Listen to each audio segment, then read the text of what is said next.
Good day and welcome back to another DB Legends video.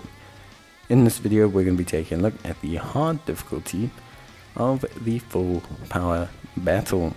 Now, as you guys know, on my channel I always take a look at all the different difficulties of the full power battle if I can in separate videos, just so that they're nice and concise. People can see my team builds, people can see the items I'm using.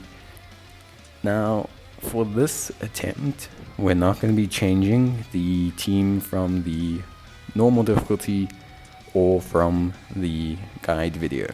So if you have done the normal difficulty, if you've watched my video, if you've done those stages, then congratulations.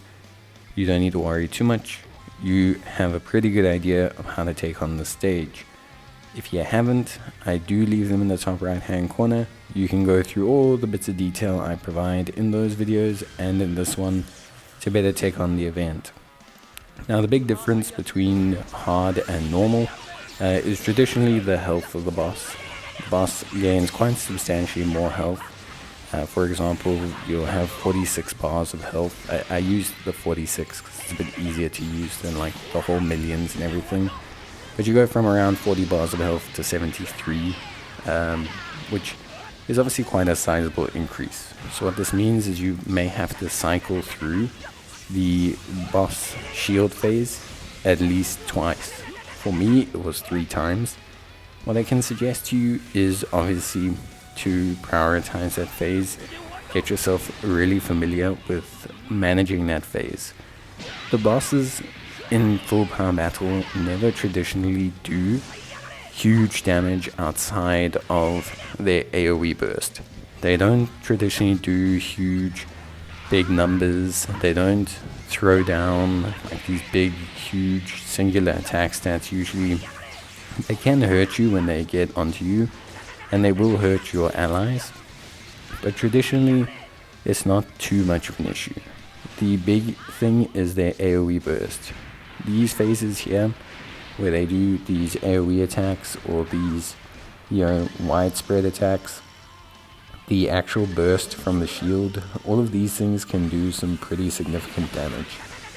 Now, obviously, again, you want to prioritize breaking the red shield. The way you do this, quite simply, is saving your all-out attacks. So your all-out strike attack, saving your all-out blast attack, making sure that obviously you stay on top of using your Rising Rush. Make sure you use any blue cards or special cards before before you use your Rising Rush. Make sure you use the all-out attacks before you use your Rising Rush, because the thing is your Rising Rush will defeat or delete your hand, not defeat your hand, will delete all the cards that you currently have. So when you use it, you basically reset. So if you get rid of any all-out cards or any special moves, you're losing a lot of big damage during this phase, which you can't guarantee will come back before the timer runs out. So what I can suggest to you is definitely to prioritize that section and just making sure that you stay on top of that, because I think that is very important when you are taking on the stage. As always, the shield phase is super important, but especially in hard, when using the same team, you need to make sure you can stay on top of it, because the boss hits a little bit harder here, the AoE phases hit a little bit harder, so the more health you have, the better you are. You know what they say, health is wealth. So yeah, definitely take a look at that. Beyond that, I don't think there's anything too crazy to mention. I will say, in terms of units, if you're struggling, always just look at the typing of the boss. The boss is a green type unit, so making sure that you bring your purple units that have better, time, I guess, or better performance against green type units are going to be #1 priority, and are just going to be a lot better overall.